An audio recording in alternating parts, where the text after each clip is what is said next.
Number system के ऐसे बहुत से क्वेश्चन एग्जाम में आ जाते हैं जिसको देखकर हमको हैरानी होती है कि इसको सॉल्व कैसे कर सकते हैं। उन्हीं में से एक क्वेश्चन ये है। पहली बार अगर हम ये क्वेश्चन देखेंगे तो थोड़ा सा दिमाग में डाउट होगा, यार कैसे सॉल्व कर सकते हैं इस क्वेश्चन को। हमको दिया है रूट एक्स की पावर रूट एक्स की पावर रूट एक्स की power root X so on to infinity. इसकी वैल्यू 1/2 है और हमको फाइंड एक्स निकालना है। तो कैसे निकलेगा, चलिए मैं आपको बताता हूं।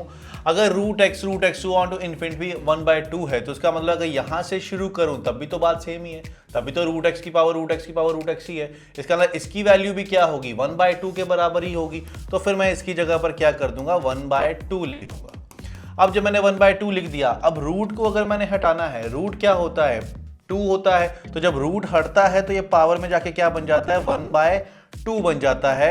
और ऊपर भी 1/2 है तो ये आपस में मल्टीप्लाई हो जाएंगे, डिवाइड बाय 1/2। ये हो गया हमारा x की पावर 1/4 इज इक्वल टू 1/2।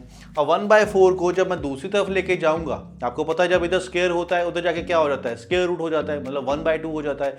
तो अगर 1/4 है तो दूसरी तरफ जाकर ये क्या बन जाएगा, इसकी पावर 4 बन जाएगा। तो 1/2 की पावर 4 1/16 ये हमारे इस क्वेश्चन का आंसर होगा। ठीक है, तो इस तरीके से इस क्वेश्चन को हम सॉल्व कर सकते हैं।